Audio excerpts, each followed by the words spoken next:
The penguin is a villain. The penguin is a villain. Welcome to the Weekly Fix podcast, where we're just two friends talking about our passions within movies, TV shows, gaming, and comics. Thanks for checking out the podcast. We hope you like it. Hello and welcome to Weekly Fix. This is episode 57, and we are so glad to have you guys back with us. We have the finale of The Penguin to talk about, and that is essentially it. We did have 3 trailers drop, which I'm excited to talk about for Marvel. I gotta talk about the Marvel stuff, but this will be mainly The Penguin. We'll do our finale review and then full season kind of overlook and review as well. So, but yes, been an eventful weekend for both of us. Jacob, I know you just got back from your trip. How was your trip? Yeah, man, it was awesome. We actually got to head back up to West Virginia this weekend to hang out with some friends and family, which is always a really good time. 8.5 hour drive really isn't too bad, but you don't realize how bad it is until you're about like 6 hours into it and you're really ready just to be done with it. But overall, it was great. We didn't run into too much traffic. Like I said, it's always a good time to be able to go up and see some family. We always look forward to that moment. I'm already looking forward to the next trip up there. Oh, that's awesome. Well, I'm glad it was a good trip and that you didn't run into much traffic. I actually thought you probably would have a pretty bad trip being Veterans Day. I feel like the traffic's generally a little heavier around the holidays.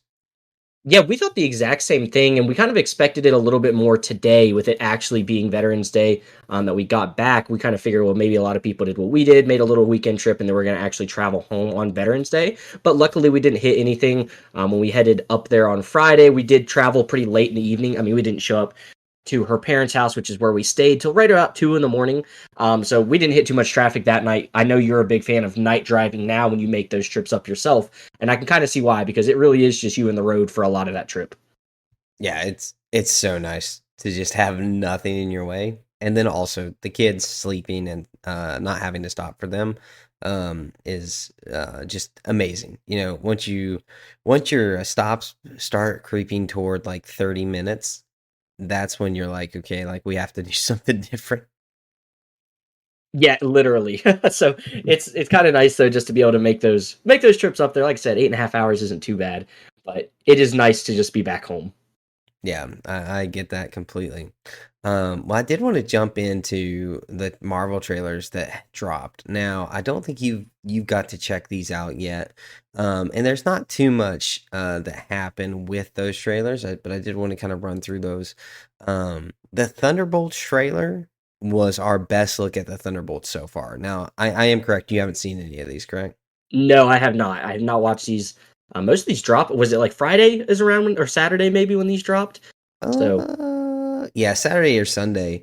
And okay. then the What If season 3 trailer dropped today at 2.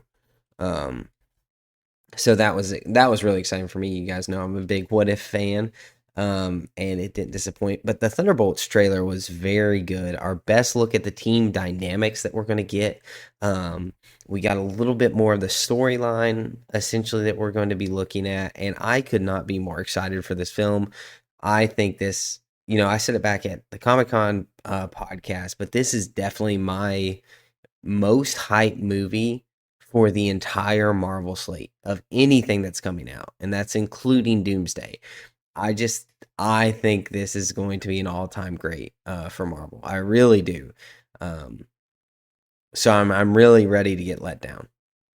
Yeah, I was about to say you might want to be a little cautious with some of the Marvel content that we get nowadays. You never really know what's going to come out. But no, I'm excited for this one as well. Like I said, I haven't had a chance to watch this trailer, but everything that I've heard about it and just hearing your enthusiasm and reiterated again after another trailer, I think it does have all the right things and the right pieces at play to really be a big staple of the upcoming Marvel universe, which I think is what Marvel has really been missing mostly. We used to have those staple characters, Iron Man, Captain America, Thor, and while Thor is still around, we really don't have much of like staple characters that are really holding the universe together. I feel like, we still have some big names like Doctor Strange, but none of them really hold the weight that, Iron Man and Captain America and them held. So it would be cool if we kind of started to get like back to having some roots and some characters that everyone kind of has come to know and love. And this cast really kind of feels like they're going to have that going for them. I feel like they're going to have a lot of fan service, stuff in like the way that they act and the things that they do. I think they have a really great just cast overall, some really big names and stuff that people already love from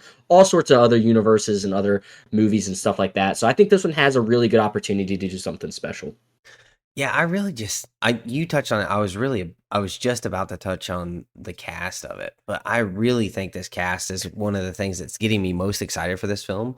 You got Florence Pugh, Sebastian Stan, Rachel Weisz, David Harbour, Julia Louis-Dreyfus, and then Wyatt Russell.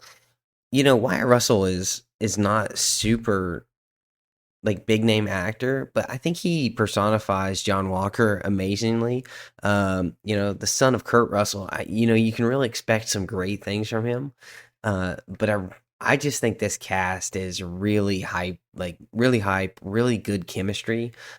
Especially with kind of David Harbour bringing the comedic relief for this crew. I think his jokes land. He was the high point of Black Widow for me, and I really enjoy his character.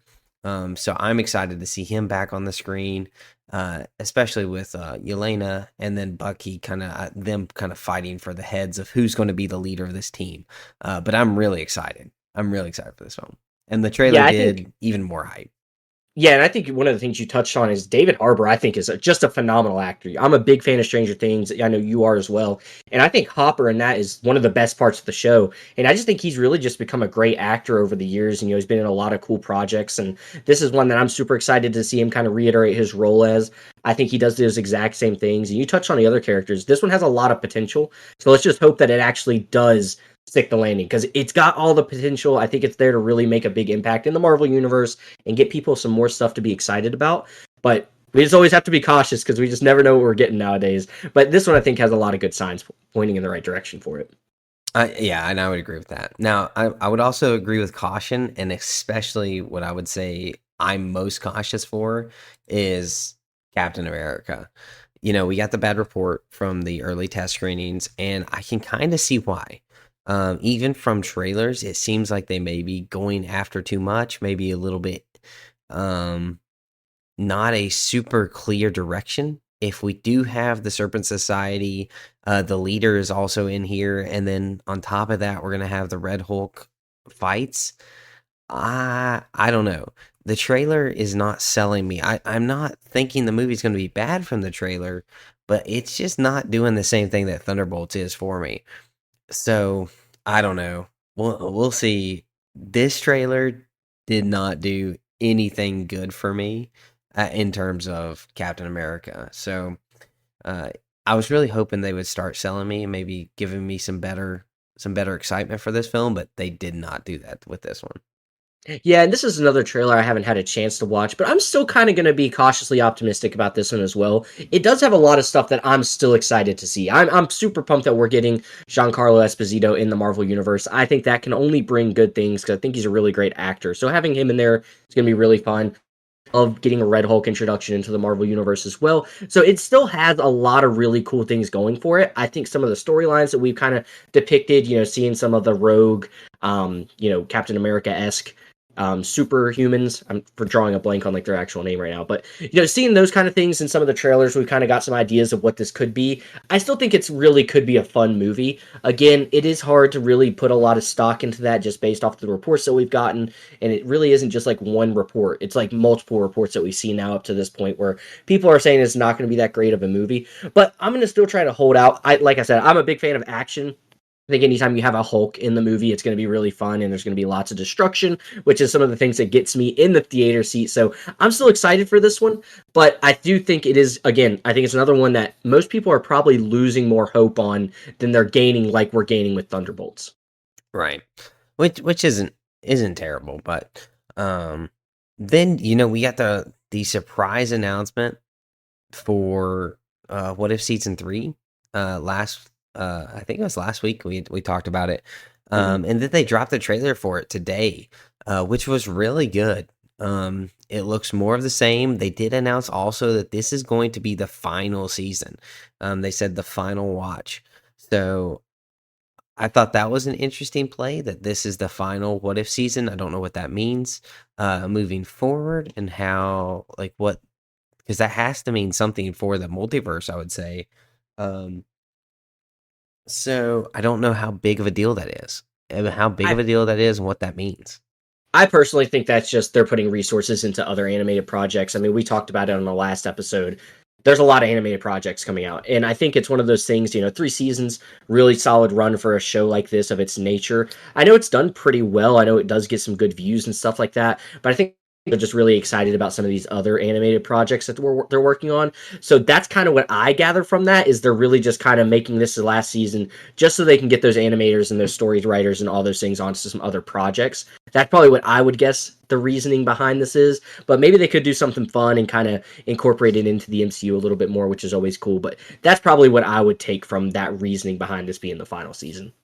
Okay, that does make sense. They definitely don't have infinite resources like they sometimes seem to portray with their, I guess, their slate announcements. Yeah. But and the fan base doesn't have infinite time, as we are Yeah. finding more and more. I don't know. I'm curious to see what the viewership of WandaVision, or not WandaVision, Agatha All Along was. Um, I haven't checked the numbers on that to see if it was down or up. I do think it finished stronger than it started Hmm. in terms of like in terms of views. Um, but regardless, in What If Season 3, there was one big moment that I really wanted to talk about that means pretty big things for it. And that is Storm is shown as Thor, with the same voice actress from X-Men 97, which was a very cool moment to finish off the trailer. And it does mean that we are getting X-Men into What If, which even excites me more. Now, you liked X-Men 97 but didn't love it. Does that excite you for What If any? No, not at all. And it's not because I didn't love X-Men 97. I still think X-Men 97 was a great show. It just doesn't excite me. I don't know what it is about What If. Usually animated projects and stuff I get super into and super excited for. This one's just not been one I can really get into. And maybe it's just the idea of it just kind of just being these like random little one-off stories, which I generally really like, but I just for some reason couldn't get into this one. I'm more excited for like Spider-Man, the animated series that we're getting with that. Those are the things I'm more so looking forward to. But I do think they could tell some really fun stories with the X-Men and stuff like that. And we did get an announcement not too long ago that X-Men are going to be a very big focal point of Marvel moving forward after Doomsday and stuff like that. So I think that could kind of be a way to get people a little bit more interested in the X-Men, people that are enjoying What If. We're going to get some more X-Men content and stuff like that. And we know they're going to be a staple of Marvel moving forward in the future. But I think it's cool. It's not that I'd hate it or I'm not excited for it. It's just, what if it's just been something I really can't get into? Yeah. And what a shame because, dude, I freaking love it. I do. I don't understand. Like like I really enjoyed the What If series. It's just such a good snack for me. It's not like something I'm gonna make a meal out of, but it's really fun for those short videos. Like I would much rather watch a What If episode than sit down and watch a YouTube video. So that to me is kind of like the equivalent of what it kind of is. It's just a really good like short film. Um, I don't know, but I enjoy them. So, but man, I I got to talk about this penguin. We got to get into it.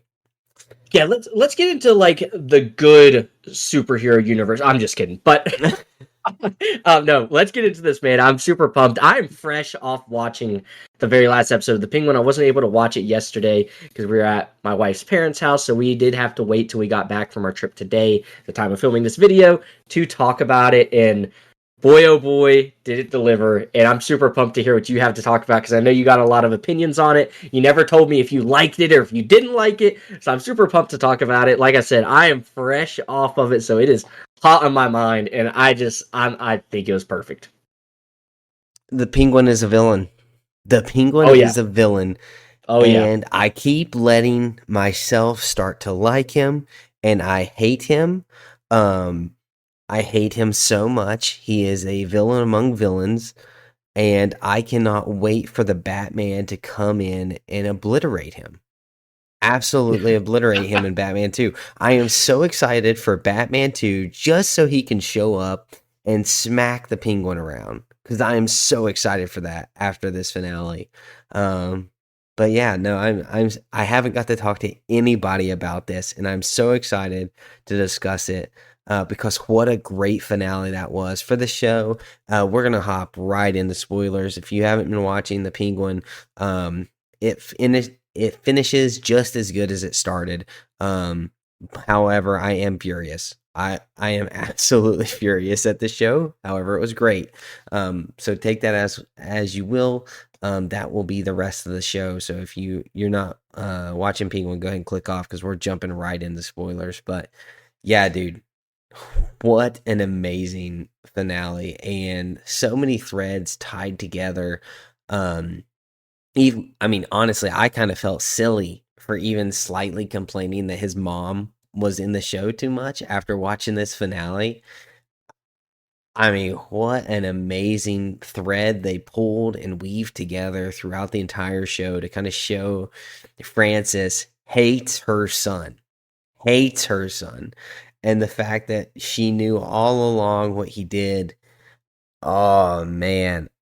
The emotional weight of that moment when he was tied to that chair was incredible. Yeah, Incredible. that's the thing that's been so special about this show is every single scene I feel like has really held its own. Like you can pick any scene out of this show, sit down and watch a quick clip of it and be like, "Wow, that was just good acting overall." And then just really feel like the scene itself landed what it was trying to convey. And this whole episode was just filled with heavy hitting scenes. So much things that I'm so excited to talk about. I have my list of stuff that I'm super pumped to just dive into a little bit. But this show stuck the landing, and that's the thing we've been saying every single week. We're like, yeah, it has the potential to be up there with the Daredevils and the Punishers and all these shows that we hold in such high regards in the comic book superhero universe. And it did it. It did exactly what we kept saying it needed to do, and it stuck the landing. And I don't think it could have really done it in any better of a way when you're trying to set up a universe. Everything that they talked about throughout the entirety of the show led up to this moment where we know the next thing we're getting in the Reeves verse is Batman 2. And it's just, that they were writing this story with the intention of getting us to that point, and they did it. And it's so hard to do those things sometimes because us as comic book fans, we're going to nitpick. We're going to say things we don't love. We're going to say things that we are bothered by. And this is the first show in a long time where I don't think I have a single complaint. And I think that speaks volumes to just the show we got overall. Oh, I have complaints. You know Zane's gonna bring the complaints, man. You can't have a show without some complaints if I'm watching it. Um Man, you don't have a single complaint? I do not. I do think this is the best comic book show of all time. I'll go ahead and put that out there. I Okay. think it's bar none. And I'm going to go ahead and I'm just too excited about the show that we just got. Obviously, I'm riding on the highs of just having finished it. But even after having just finished it, I'm racking my brain. What are the things I didn't like? What are the things I did love? And I just don't have any complaints. I'm trying to figure out, I'm trying not to be that naive person because obviously all shows do have issues like you hinted at. But this one just doesn't have any that are so glaring to me that I even feel like it's a problem or something that's worth bringing up. And I'm excited to get to our rankings because I want to tell you where I ranked this show overall on our 10-point scale. But no, this show was perfect for me. Oh, I think the answer of pink perfect gives me your rating. I mean, Yep. this has to be a 10 for you. Yeah, absolutely. It's absolutely a 10 out of 10. It's just perfect. I'm thinking through myself, like, how could they have done some things better? And especially putting this show, like I just talked about, we know this is what's leading up to the Batman 2. And it does it just perfectly. Like, I know the Batman 2 is gonna pick up right where the Penguin left off, just how the Penguin picked up right where the Batman left off. I mean, it's just perfect storytelling. Like, they've done so many great things throughout this show, but to just stick a landing like that and get you excited for the next project as much as they did, that's incredible. Yeah, no, I mean, it was incredible. Um, but the one thing I have to talk about first, they killed Vic. They Yeah. killed him. And I told you last week, if they kill Vic, I'm gonna be upset. I'm gonna be very upset. And I am very upset. The way that they did it with him strangling him to death, um, not giving him a like, oh man. Not even giving him a decent send off, but the Penguin flipping that switch on him. Ah, dude, I don't quite get why he killed him there. And I know he said, like, I can't let family have me weak again, Yep. but that's not really, like, I don't know. That seemed to me like a shock moment, and it was shocking, and I was very upset with it. But why did he kill him in that instant? Like, after bringing him along all that time, did he not realize himself, like, what Vic meant to him until Vic said he was family? Is that what it did? It just sent him over the edge, calling him family? I mean, because I know the flip switched right then for him. Like, when he's called him family, Yep. Because you hear like, what he says. You hear what he says. And I think that's what makes it such a good moment too, is because how many times have we seen that happen to Oz throughout this entire show, right? He gets called the penguin, he hates it. He gets told something about the way he walks, he hates it. That's how he is. And the fact that they held true to that, even in this moment of the show, I think is just a great way to have a character. And we talk about it all the time. We hate when characters flip. We hate when they do something that wouldn't make sense for the character. But this is perfectly makes sense for a character like Oz, who again, we there's so much I want to touch on. But yeah, no, I agree with what you're saying. I understand the frustration. My mouth dropped when it happened because I love Vic so much. But I think this could be something that I think you'll get really excited about, that I'm super pumped to talk about. But before we get into any of that, you know what, I knew this was going to be a fantastic finale. Do you know what I knew as soon as I saw it? mm, I'm not quite sure. Did you see the Joker face on Oz's mom at the very beginning of the episode? I did not. Okay, I want you, when we're done with this episode, I want you to just get on your phone or your TV or whatever you can really quick. In the very opening scene of the show, her hair is green, her face is really white, and she's got a lipstick smile that looks exactly like the Joker. And as soon as I saw that, I paused it and I asked my wife, I said, "Hey, did you see what that just was?" And she said no, and so I rewinded it for her, and when she saw it, she was like, "Whoa." This show, man, is doing some things that I think are super cool, and it's going to carry on with Victor when we get to that point in the show that I think is going to be really, really fun and exciting, especially for you. And I know she's subject that what we're going to get to with Vic, because it's one thing that you've hinted at that you hope they don't do with him, but there's some more things kind of leading me in the direction and kind of my theory coming true a little bit about what Vic is and going to be for the future of this show moving forward. But I'm super pumped about that. But when I saw that, and I really wish you would have seen that moment because it's really, really cool. But that was the moment for me where I was like, this is going to be a great finale. Wow. No, I completely missed that, and I really wish I wouldn't have. Um, was it when she was like laying down to Yes, start? it is literally at the opening scene. So if any of you guys that are watching this right now maybe didn't pick up on that, you need to go back and watch literally the opening scene when they're flashing the lights back and forth across her face, when they're kind of getting her to spill the beans about everything that she knew and all that stuff. The very opening scene of that shows the Joker's face, which obviously doesn't have any importance to the show, but I just love little things like that that are kind of and pushing the way the story is going to move forward. We obviously know we're potentially getting a Joker series at some point, which I've kind of heard that might not be true or not, but we know he's going to be the next villain of the Batman universe at some point. So I thought that was a really cool little thing, and I really want you to go back and check that out because I thought it was a really cool moment. Okay, I definitely will. But man, yeah. I mean, the flashback scenes as well, like so well done, and pulling in the psychiatrist with Yep. his little light beam to be able to enter her mind in that way, I thought was also super cool and a great visual representation of how they did it. Um, Kind of switching her old self back into the flashbacks to make sure we knew that, like, this was her currently thinking about it and them kind of manipulating her. I thought that was really cool. um I don't know, it was so good. But yeah, Yeah. I know where you're going with Vic though. I thought I had the same thought. I had the Yeah, same so thought. I'm super pumped with that. But also one of the things I wanted to touch on, which is something you were worried about, was what we didn't see Vic like at all in the last episode after we see Oz tell him, "Hey, go get help." I thought they did a really good job of kind of showing what he went and did, and I think that probably pleased you a little bit with like he wasn't just like running on his feet everywhere trying to get people together. We do see that he did go get all the gangs together. He was in a car, all that stuff did make sense. Was that something that you were happy about when you saw that Vic actually had some purpose and wasn't just kind of like put to the side for no reason? Yeah, I still think that could have been a phone call. Um, but I did like the fact that he was with them, that they did show the reason why it had been so long, but I do think it's a little convenient that like he had to go get them in person. Like he Hmm. could have just called them.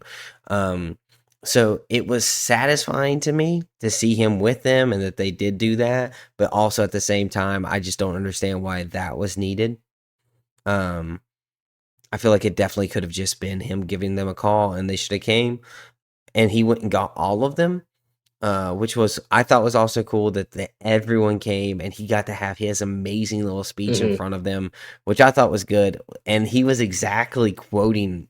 He was quoting the penguin like pretty much word for word, Yeah. in that little hype up little moment when he gets punched right in the stomach. I thought that was really cool. Also, that he is really just fully and totally encapsulating who the penguin is, like making him his identity.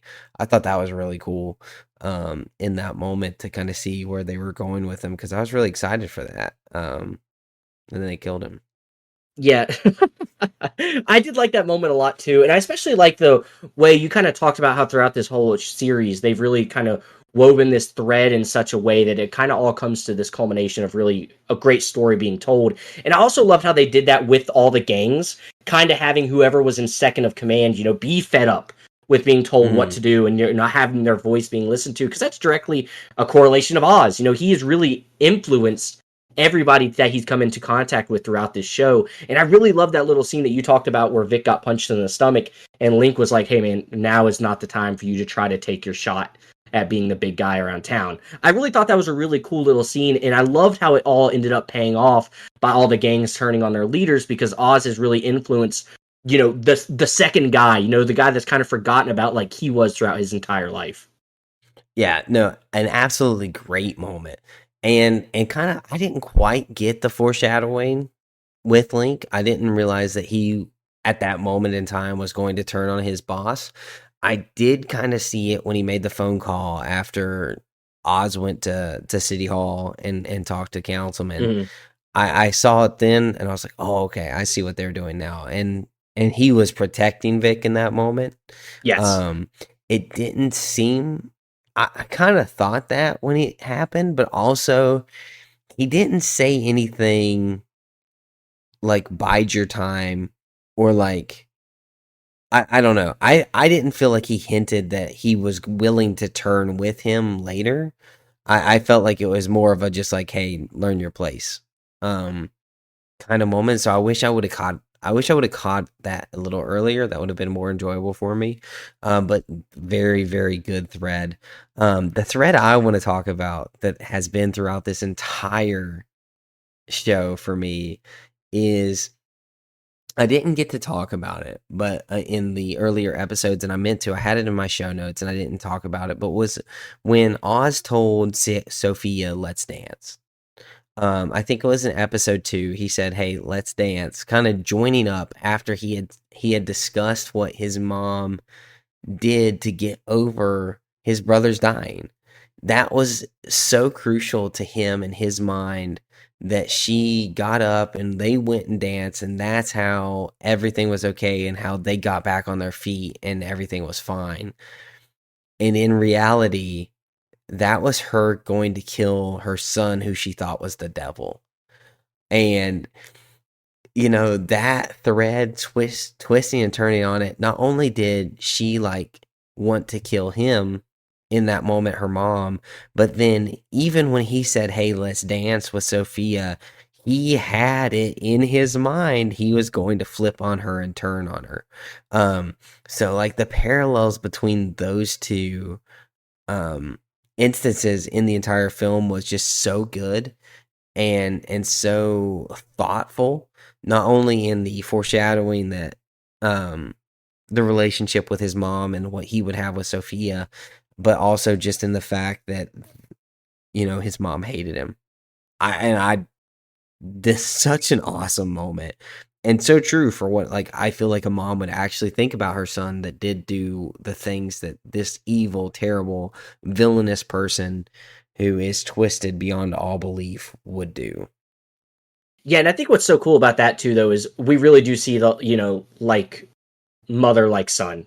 That moment where Sophia even says that between them, like, you guys are both sick. Neither of you will come into terms with what both of you have done throughout your lives. The fact that his mom has never blamed him for what he did and always just kind of, she used the story of the bird. The mama bird never asked questions. She just went ahead and started feeding the other one, and that's exactly what she did for Oz, and Oz was the same way. He would never say what he actually did to his brothers. He always acted like it was never true. And I do like that parallel as well. It's kind of like the dancing moment is almost like the all is going to be okay, but deep down you kind of both know that you've done something wrong or you're getting ready to really flip on somebody. So I think that's a really cool parallel as well. I think that's one thing that this show also just did overall. There's lots of things I think if we were to rewatch the show or maybe look back through some show notes, we would probably pick up on some more little parallels that we might not have even picked up on right at this moment. And I think that's sometimes what makes a story really good. Is like they can link everything together from start to finish. And I think that's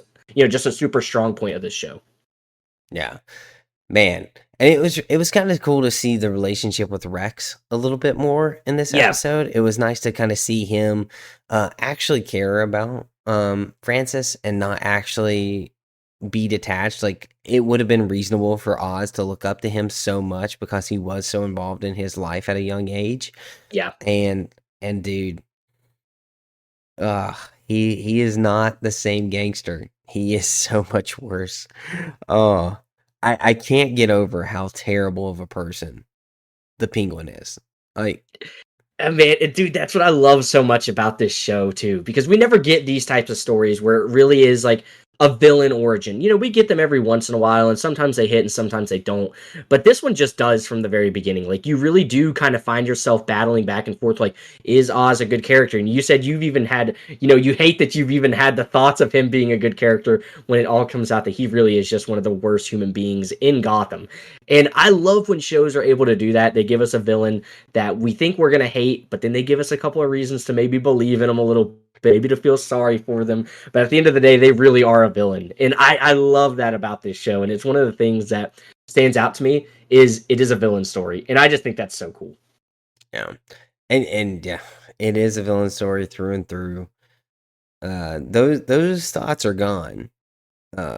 Full heartedly that any like of that man is gone. Completely gone. Man. I like Sophia so much more than that man. It's all just because he killed your man Vic, isn't it? I mean, that definitely drove the nail in the coffin. There could have been some redeeming qualities there. But nah, he was terrible before that, and then that just really just destroyed everything. The one piece of light I had in this entire show left. It got smoked out in the final 10 minutes. Oh man.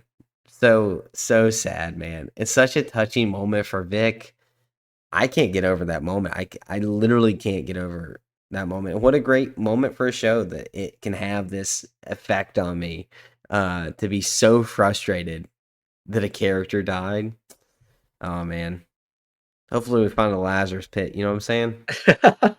I think we might be doing something just like that, and I'm super pumped to talk about it. But no, I think that's one of the things that made it so good is they did kill him, and it was just something I did not see coming at all. Like, I really did not see that being the path that this show went with. But it was super rewarding, really, in the fact that I like when shows do something that you can't predict and that you feel like no one is safe. And, touching back on the villain aspect of Oz, I think it's really awesome in a sense, too, that he didn't give Sophia the relief of being killed. He put her back in the place that she would have hated to be the most possible. And I just think that's just another thing about Oz that, like, sets him apart. Like, he's a villain through and through. He really is very a smart person that we really do find out throughout the entirety of the show, but he just further solidified in this episode when we do see the gangs flip in his side. We see him act like he's going to kill Sophia, and the next thing you know, the story that he told to the councilman is coming to light, and Sophia's getting arrested. She's getting put back in the Arkham Asylum. I thought all that stuff was really cool, and I'm super pumped for that storyline because we have gotten rumors that Sophia is going to be a pretty prominent role of the Batman too. And we kind of see some more of that with the little letter that she got at the end of the show. So, what did you think about that letter that she received from Selena Kyle herself? Interesting. I'm curious to see what all is going on with that. I know she's half sisters. That was established well in the Batman movie that she was the daughter of Falcone. Mhm. So I'm very curious to see what her, I guess, intentions are with Sophia. What that relationship looks like. How is Selena going to, I guess, leverage Sophia to get an advantage, or what is she wanting with her? So very interesting. I didn't see that connection coming at the end of the show, which was very interesting to me because I remember at the end of the Batman, Sophia kind of just driving off away from Gotham. Yep. So I wonder what's driving her back at this point, to kind of see her sister, half sister. I don't know. Maybe we're getting a little women of Gotham powwow together. Maybe Harley will show up. I don't know. So funny you mentioned Harley Quinn. Actually, when Sophia was burning down her house, I was getting very Harley Quinn vibes from that moment. And I told my wife, I was like, you know what? If she ends up back in Arkham Asylum, I wonder if they're going to kind of do something like that because we know that's where the Joker was because we see him in there at the end of the Batman movie. I was wondering if like maybe they come in contact and maybe they do a different spin on Sophia becoming Harley Quinn and all that stuff. I thought that could have been kind of cool. But no, I think it is really going to be exciting to kind of see how this story develops moving forward. Obviously, there's something that Selena Kyle has, or something that Sophia has that Selena wants, which I thought was really cool. And I thought the coolest detail about that aspect, about that letter, was the fact that it was in a black envelope. I thought that was such a cool little thing. Like the Catwoman, she's like Batman, everything is in black. I thought that was a funny little moment that they had there. You talked I really didn't. I didn't even think anything about the black letter, honestly, but that is a pretty cool pickup that you had there. But you touched on Harley Quinn there, and I think it's pretty interesting the relationship that Sophia and Julian had is honestly kind of Joker Yeah, Holly esque. it's like the It's like the reverse. flip flop, I Yeah. think that's pretty interesting that they did that, and I didn't really pick up on that until this episode. I didn't really think about it. So I thought that was super interesting and a pretty cool thing that they did there. And I wonder if they would have potentially Harley as a another doctor there before she turns. That would be pretty cool if we got to see that in Joker 2. I mean in Batman 2, because we are being rumored to have a Joker series in between Batman 2 and Batman 3 now. Kind of using this as the establishment for how we're going to set up villains for the next Batman, which I think is brilliant. Because I hate Penguin now. So I mean, they did their job. It was Yeah. good. So yeah, I thought that was a pretty cool relationship that I missed the connection for at the start, but I was glad I kind of picked it up there at the end. Yeah, I'm telling you, there's a lot of like little Joker references, I think, kind of just put throughout the show. As we know, he's like the most famous Batman villain. Like I said, you need to go back and see that very first scene. It's just for a few seconds that you can kind of pick up on the green hair and all that stuff. But they kind of do a little thing like that throughout the show. We've seen a lot, like you just touched on with Harley Quinn aspect of it, almost being like the reverse with the Doctor and stuff. Which I thought that was one of the most fun aspects of the show, is kind of seeing how their relationship with Julian was kind of getting stronger and stuff. And we see him back as her doctor in Arkham Asylum, which is probably just his way of staying close to her, which I thought was another really cool aspect, that they kind of let him still be a part of the show in a way, even after she was arrested. So I like all those aspects of it. But I do think it's fun if we do get this. You talked about moving forward, we start getting like the villains shows before the movies. I think that's a really great way to set up a lot of backstory and stuff so they don't have to waste a lot of time of that in the movie. And I think it could be something that I think a lot of other shows maybe should start to adapt moving forward so that you're not wasting like, good solid 15 minutes of a show just establishing a villain. Like there's a whole series dedicated to it. And I really do hope that's something that, with that rumored Joker series that we could potentially be getting, I would love for that to be something moving forward, not just with the DC stuff, but just comic book movies and shows in general, because I think it'd be a really cool way to kind of just learn more about these characters that whether you've read the comics or not, it's just a fun way to either be retold these stories or kind of remember them in a different way. Well, and I think another thing is that I'm assuming you probably won't have to have watched this to kind of pick up with Batman. Probably Um, not. Sophia was not a part of the Batman, and the Penguin's going to be the lead villain. Uh, so it's kind of natural. Penguin was in the first Batman film, so Mhm. he could slide right in there easily. No one would really think a thing. And then Selena kind of introduces Sophia as her half sister, Yeah. and I think that's really cool. I think that's cool that this show it was so good, and it did develop characters so well, but it's not essential in order to watch the next one. I would say they've done a great job of adding enough content to be worthy of a show without making it so important that you have to watch it before the next movie. Yeah, which is a super hard line to walk. I mean, think about trying to tell a story that makes people interested and has people wanting to come back every single week, but also making sure that, your casual viewer doesn't feel like they're missing out because they didn't watch it. So just the fact that they were able to walk that line and we are still like talking so highly of the show and saying how like it really is must watch TV just because of how good of a story it is. But in the grand scheme of things, it's really not for this Batman universe. So I think that's just another props to the show that we haven't really got a chance to talk about, like because we didn't know how it was going to end. Maybe it was going to be essential, but now that we know how it's wrapped up, I gotta say it's another great job done by the writing team. Just make a great story, but also not make it something that if you haven't seen it, you're not going to be missing in the next Batman movie. Yeah, which is massive. I know there's a lot of fatigue out there, and a lot of people feel like they're overwhelmed with how much they have to watch, and so that would also be a negative towards this trilogy that we're potentially getting if in between every movie you had to sit down and watch 8 hours of content. I know a lot of people wouldn't be thrilled about that. Yeah, and we know that a lot of these movies do need to cater to more of a casual audience because obviously the diehards are going to go see it regardless. So they need their income to come from the people that are just excited to go see a fun action movie on the weekend or something like that. So kudos to them for being able to pull that off. I just think this is just such a phenomenal show. I already gave my rating about it, and we've already talked a lot about those different aspects of it. But one thing I got to say, my wife actually, before it happened, she was like, "How cool would it be, when we're looking over the skyscraper, the sky line of Gotham?" She was like, "How cool would it be if we saw the bat signal right here at the end?" And then, like 2 seconds later, we see the bat signal flicker on, and that's something I actually want to talk about because it's something we've talked about a little bit in the past. How are they going to make this not seem like Batman was just missing for no reason? And I think this show did a really good job of showing, like, hey, a lot of this stuff was happening, a lot of this stuff seemed crazy, but we've kind of been hoping, like, maybe by the end, it would be that perfect introduction into Batman finally showing up. Do you think they did a good job with giving us something that was a big deal? Like, this is a big deal of everything that's going on in Gotham, but also having a reason behind why Batman wasn't there and why he is showing up now. I don't think they did a good job of showing why he wasn't there.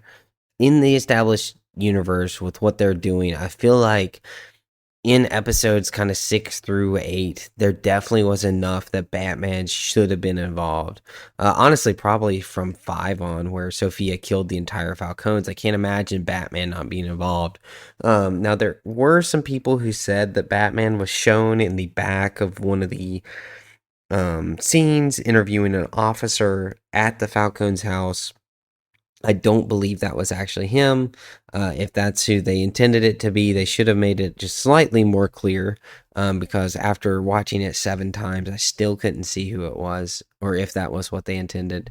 Um, so personally, I think they raised the stakes a little too high for him to not be involved until the absolute end. But it wasn't a glaring issue for me. Like, it wasn't so bad that I was like, that's a big mistake. But I do think that they could have added him in because of Like, I mean, especially the bomb, the underground rubble blow up in Crown Point like that. That is way too much for him not to be around. In my opinion.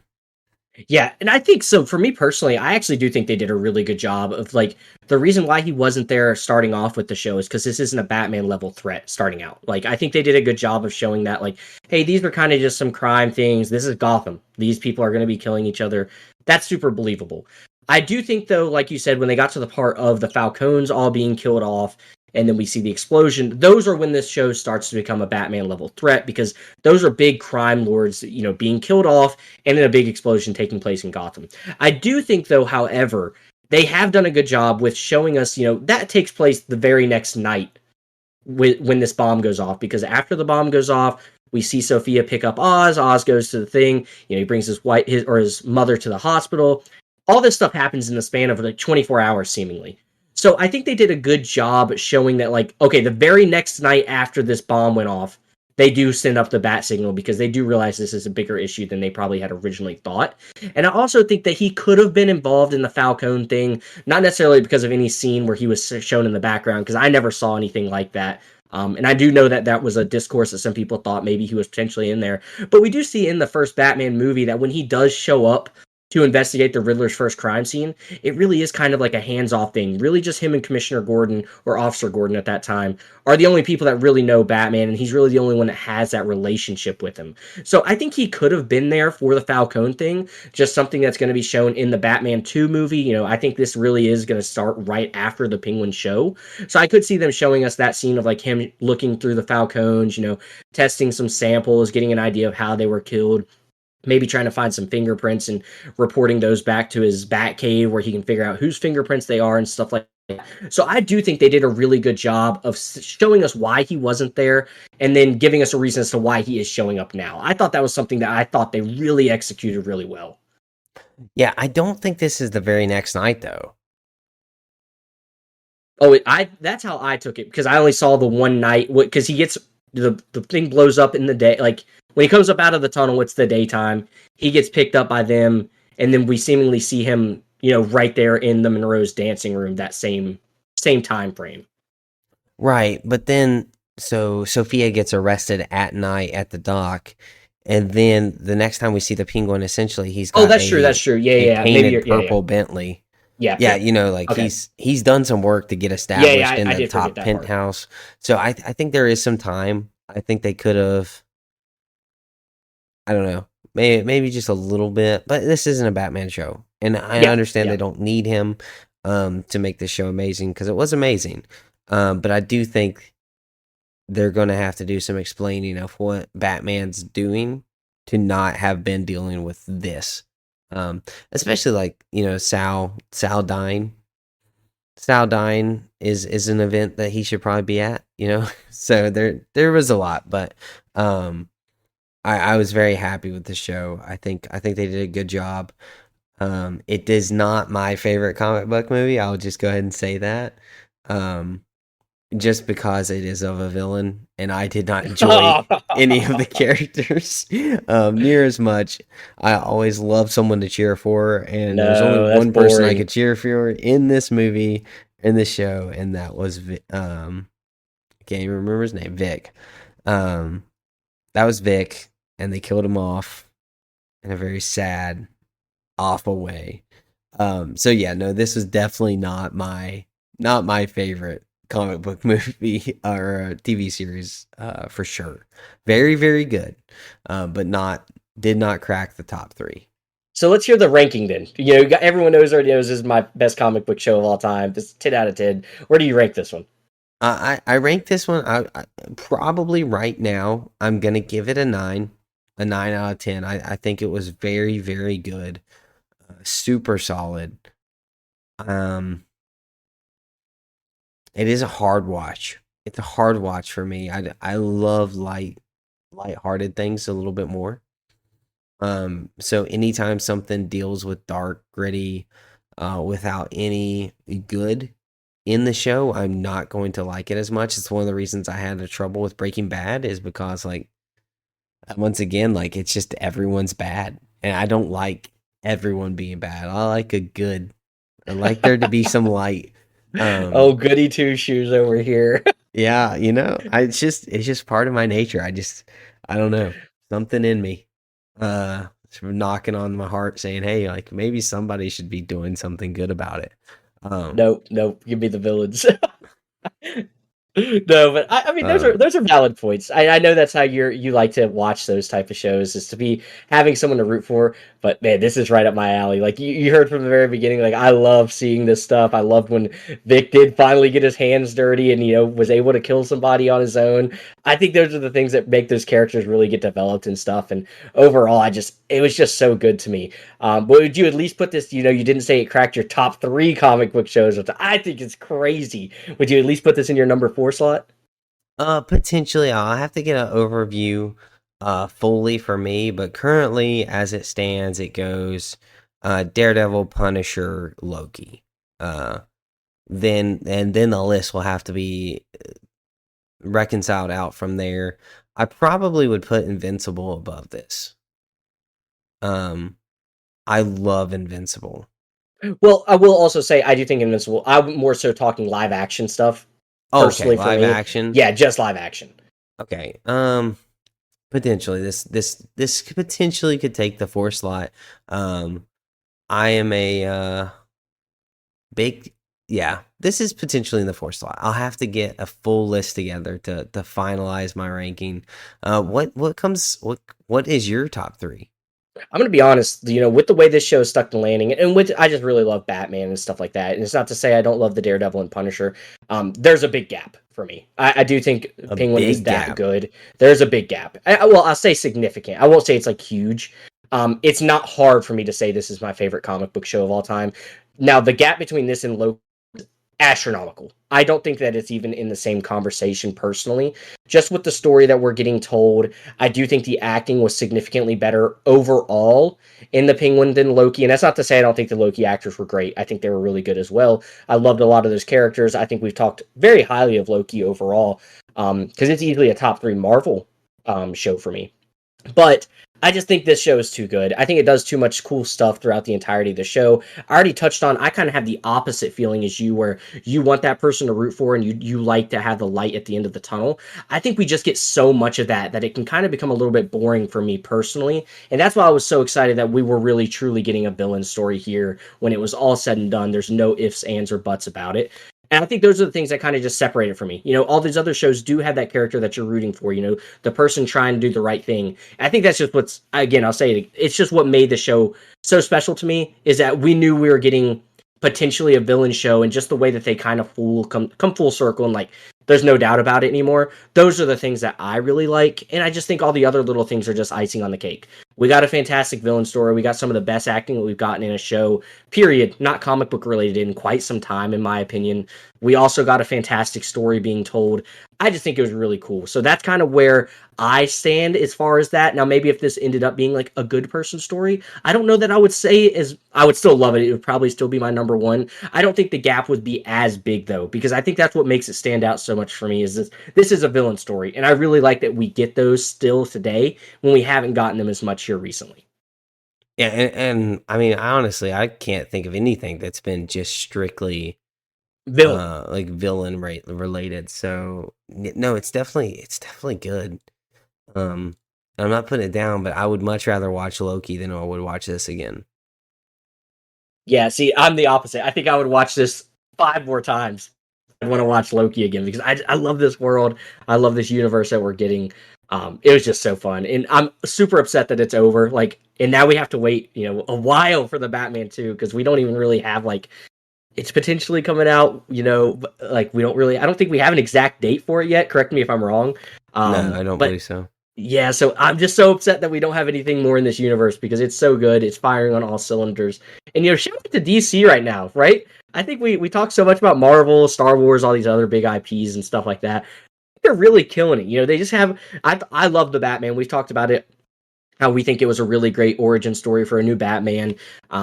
This Penguin show is amazing. Their comic books are killing it with the new Absolute Batman, Wonder Woman, Superman. All those things are so good. I think James Gunn's Superman is really going to elevate DC even more. So shout out to DC. I think they're really finally starting to kind of turn the page, and maybe they can start competing with Marvel once again on the TV screen. Yeah, no, they definitely are, and especially if Marvel continues to put blink after blink into the internet ether, which is essentially what they're currently doing. They definitely are getting there. I just yeah, I don't know. It's gonna take a lot to dethrone Daredevil. That's some of my favorite TV watching I've ever done. Yeah. No, that's awesome too, though, that you're able to stick to your guns on that one. But this one was special for me, so I'm super sad that it's over. But I'm super glad that we got it. And thinking back, throughout this year, I don't think either of us really had as high hopes for this show as we ended up getting. So I think that's another plus to kind of throw on there, that it really did exceed all expectations. Oh, it definitely exceeded all expectations for me. I did not have high expectations for this even a little bit, because I think we both talked about how we were both a little bit lower in the Batman liking category than everyone else was. Like we were not on the hype train as far as everyone else was in the Batman. So a TV show spinoff about one of the side villains in that movie did not have me hyped. I was kind of curious why we were even getting it. So to go from that to a 9 out of 10 for me and 10 out of 10 for you is definitely outstanding and super surprising. Yeah, no, I really did enjoy the first Batman movie too, but I also did not think it was like, groundbreaking. I thought it was just a really solid movie. I did say that I think I liked that version of Batman himself better than any other version of Batman, and we both agreed that the Bruce Wayne is the part that we had a little bit more of a hard time really getting behind. But I've kind of told you a couple of times here in the last few days, I think this Don't say it. Don't say this it. universe is gonna easily. I'm gonna go ahead and throw the word easily out there. Oh, you Give the did Dark it. Knight trilogy a run for its money, because after what we got with the Batman movie, and I think you did agree with me on this, the Batman is better than Batman Begins for Christian I Bale. did not agree. Oh, you did not agree? Well, I will say that. I think the Batman is better than Batman Begins. I do think it's a better movie overall. Now, what we get with the Batman 2 is going to be a different story, because that's where the Dark Knight trilogy obviously starts to set itself apart from everything else. I do think the Batman was better than Batman Begins. We're going to have to wait to see what Batman 2 does give us. But if it's anything with what Penguin just delivered, I'm going to say it. I already said it once. I think this is going to potentially be the greatest trilogy in the superhero universe that we've ever gotten. And I might come back to eat those words here in the next few years. But as of right now, this is probably the thing that I'm most excited for when it comes to superhero stuff, as far as, Marvel, DC, all that stuff. I'm more excited for this next Batman movie than anything else. Which is coming out in 2026, by the way. Okay, so we have a year. We don't have a day. So we'll get there eventually. But man, And we gotta I want to wait. go. I want to go ahead and be on record saying that I do not think that this Batman will be better than Christopher Nolan's Batmans. I do not think that's going to be the case. I don't think the Batman was better. I think there's a good case that can be made for someone who enjoys this style Batman more. I think it's an argument, but I don't think it's downright better. And I believe I personally like Batman Begins better. I personally have it rated higher, and so does everyone else on IMDb. But not saying that that's the all be factor. But it is You something. heard it here first, guys. Zane only gets his rankings from IMDb. No personal thought put into it. That's Man, right. Yep. what a Nope. shame. I don't have any thoughts when somebody is He just looks up unloading it. IMDb ranks, and that's where he puts it on his Excel spreadsheet. That's right. Yeah, my Excel spreadsheet is pretty much just IMDb duplicated. That's why I have one. Right? I really want fast and quick access to it at all times. I need to He be at actually my computer.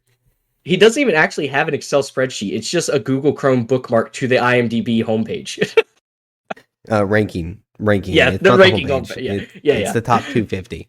yeah. That's that's Zane's top movies right there. No, but I mean, obviously, I know I'm in the minority thinking that. I just think I personally did like the Batman better than Batman Begins, and I think that just with what we just got with the Penguin, obviously, I'm riding on the highs of all that stuff right now. But it just has so much potential, and I'm super pumped for it. Yeah, and rightfully so. No. But man, what fun! That's a lot of penguin talk, dude. I It is, but love it. we have to talk about it before the podcast is over. You said the one thing that you kind of hope they don't do, and I've been calling it. I've been hoping. I was like, man, I kind of get some Nightwing, Robin vibes from Vic. I kind of could see him, going down this dark path and then ending up to turn into a hero. Seemingly at the end of the episode, he is dead. And I've also kind of done a little bit of research throughout the show coming out, what are some Red Hood origins and some stuff like that. And I didn't realize that the Red Hood's first introduction into the DC universe, he's actually caught stealing wheels by the Batman. And how do we get introduced to Vic? He's stealing wheels from the Penguin's car. We seemingly see Vic die at the end of the show, but we all know Red Hood is same story. He is killed and he comes back to life as Red Hood. What do you think about the discourse that we're starting to get with Vic actually being a Red Hood character? I know you said that's not a storyline you want them to mess with because you love the Red Hood storyline so much, but you also do like Vic as a character in Penguin a lot too. Would you be upset if they do go that route and give him, a Red Hood, a Nightwing, a Robin-esque character for the Batman in the future? I wouldn't be upset if they gave him a character kind of similar to Red Hood, but if they give him Red Hood, I would be upset. Red Hood is Jason Todd, and Jason Todd has a very clear, defined, he is Jason Todd. Mm-hmm. It would almost be like giving Batman to someone who's not Bruce Wayne. Mm-hmm. I would feel as strongly about that as I would the Bruce Wayne thing. So personally, I hope they do not give him Red Hood. I am fine with giving him a comeback story to be an anti-hero, but not Red Hood. So that's kind of how I feel about that. Is it something that you would actively, you hope happens, or do you kind of hope that this is a death that does stick? Because we've also heard Matt Reeves say he doesn't want any supernatural stuff in his universe. He wants this to really be a very logically, I guess you could say, based, era for Batman. It's more realistic, a lot more things that you could actually experience in real life. Do you kind of hope that they stick true to that and there is no coming back for Vic? Or do you think maybe, maybe he wasn't choked out, maybe he passed out, he wakes up, and there's so many things that you could go when you don't ever we didn't see him get shot in the head. There's a lot of things people always say the Walking Dead effect. If you never saw them die, they're probably not dead. And of course, we did seemingly see Vic die there. But do you think he is actually dead? And do you actively want him to come back? Maybe not as a Red Hood, but as a Nightwing or a Robin or something like that. No, I do not want him to actively come back. I do hope he stays dead. I did think it was interesting what he did for him with the driver's license and not disposing of the body, just leaving him there. I thought all of that was crazy weird, and I didn't know why they would do it, except for in the back of my head they're gonna adopt him as Jason Todd. He's forgotten what his memory was, and now he's anyway. That was my only thought. I was like, why didn't he throw the body in the river? Mm-hmm. That would have been super easy for him. He only threw the license. So, I don't know. I thought that was an interesting moment for that. And I guess we'll see. But no, I do not hope he comes back to life. I do not hope he takes up the mantle of Red Hood. Okay. I think it's a super exciting thing to talk about, though, because I know Red really is a sensitive subject for you because you really do like that story. I, for one, I kind of do hope it happens. Not maybe as a Red Hood, because I do agree with what you said about Jason Todd and that story being, a set thing and a really special thing just in the DC universe with how good of a story it is.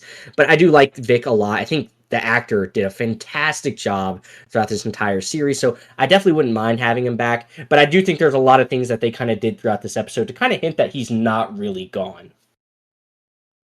So what's another thing that you think that they did that hints that he's not really gone? Just kind of like what you were talking about. I mean, with the Hulk strength that we saw Oz display in this episode, ripping up from the chair, choking out this young kid, all this stuff. Those are kind of some of the things I thought were funny, but I don't think anything other than that. It would have been super easy for him to pick up him and throw him in the river. But the fact that he only does it with his license, I also thought it was kind of funny that he took the little bit of cash that he had left. But yeah, that was really weird. Yeah, but I do think those were some hints at Vic's probably still going to be around in the future, because it wouldn't make any sense for him not to throw him in the river. Why just throw the driver's license? Maybe the only thing I could also think of with that is his family is dead already, so maybe no one will really know who he is, because not many people would remember Vic outside of the people that work down in the factory with him. So there's some other little things there that I was like, oh, that's interesting that they did that take, but mostly just the things we talked about are the reasons why I kind of still believe him to be alive. The fact that they choose strangling as a method, something he could, he could have passed out, a lot of things like that. So I don't know. Those are just the things that are pointing towards me. If he had been shot or something, I think I would feel more strongly about him being dead for sure.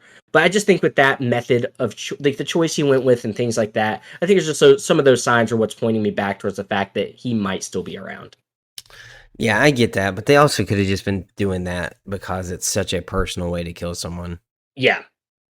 Yeah, again, and I think that's one of the cool things about this story is it's making us think, and we're really wondering about what the future of this character is going to be, if he's actually dead or not. Presumably right now we can only assume that he is dead, but I think they did leave that path open for them if maybe it's a storyline they do want to explore in the future, which is always good to kind of have those little, fallbacks on if you need them. No, it is. I just hope they don't take like I don't know. I would kind of like this to be over Set for in him. stone. Yeah. Yeah, I don't need that wound reopened. It touches your heart a little bit. Yeah, touchy subject, Yes, yes. We're done with that. Oh man. But man, I actually was wrong on what we have coming up. Did you realize that Dune Prophecy comes out on Sunday? I know. We got some. We're getting right back into it. We're not skipping a beat. Hopefully, it holds up to the amazing show that we just got in Penguin.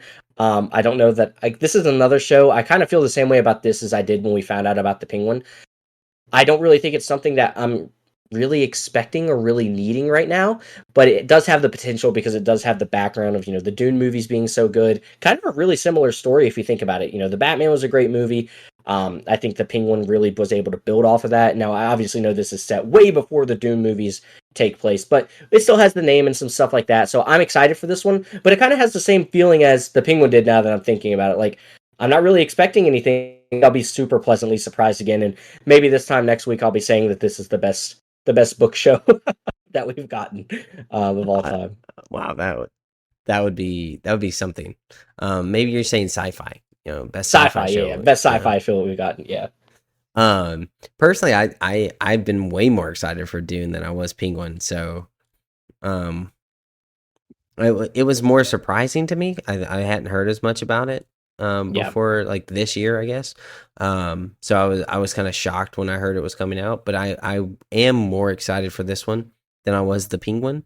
So I think I am going to be let down by this show. I just have an inkling that it's not going to be as good as I'm hoping.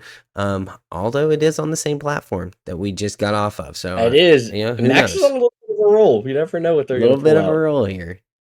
They got something special brewing over there. No, I hope we're pleasantly surprised with this one as well. It's fun for us. I mean, this is what we like to talk about. So anytime we have good stuff to talk about, and it's not boring and it's not just a letdown, that's always exciting. So hopefully it lives up to the Dune name. But that's got to be real cautiously optimistic there. Oh, for sure. Like, I mean, my favorite movie of the year, a 10 out of 10, entering a very, I would say, select group for me. Tens don't come out easy, obviously, as I'm not giving Penguin one. So for sure though, man.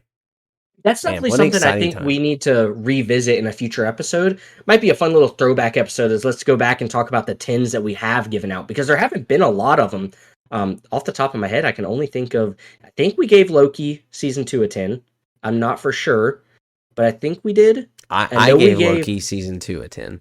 Okay, so I'm more than likely I did as well. I know we gave Dune 2 a 10. I just gave Penguin a 10. I don't know what else we have given a 10, because we usually are pretty well guarded on those. I think I'm a little bit more likely to give a 10 out than you are. But I think we haven't given out a bunch, so it might be fun to revisit some of those. And maybe do did Venom 3 get a 10? No, I think it got a 9.8. It was close. Oh, okay. But it didn't quite make it. Divided by 2. But I think that might be a fun subject to revisit, maybe see the 10s that we have given out, and then maybe rank those 10s on our top 10 10s list. That might be a fun subject we can... A top 10 10s list. I like it. Yeah. All right. Well, guys, I think we're all penguined out. Did you got anything to waddle about? No, man. I think I've done enough waddling for the year. I'm ready to take a little bit of a break. It's fun, but we're right back into it next week with Dune. We just have some really great stuff going on right You now. I'm think it's super gonna be excited about. lighter? You think Dune's gonna be lighter? I don't know how it couldn't be. Let's put it that way. It'd be real hard to be darker than the Penguin just was. You don't think Um, the only candle in the entire show is gonna be snuffed out by being strangled in the last episode of Dune? mm, if they might do that in the first episode, so it might Okay. be a little bit more safe. Yeah. You've already seen it. You don't get to know and love this character anymore, but you never know, Hmm, man. These story writers, they got some tricks up their sleeves you just don't see that's coming right. sometimes. Oh man. That's good. All right. Well, with that, we're gonna close out our episode. Thanks for hanging with us, guys. We always love being able to just bring these podcasts to you guys and to talk about the stuff that we're enjoying, that we're watching. If you're enjoying the show, drop a comment or a review on Spotify. It actually allows comments now, so drop a comment. Let us know what you're thinking about. Give us a review. Subscribe to us on YouTube. We are live over there. We are dropping videos over there for the podcast with potentially more content to come in the future. So, guys, with that, the weekly fix is out, and we will catch you next week with Dune content, Dune prophecy. Very excited, and we hope to see you there.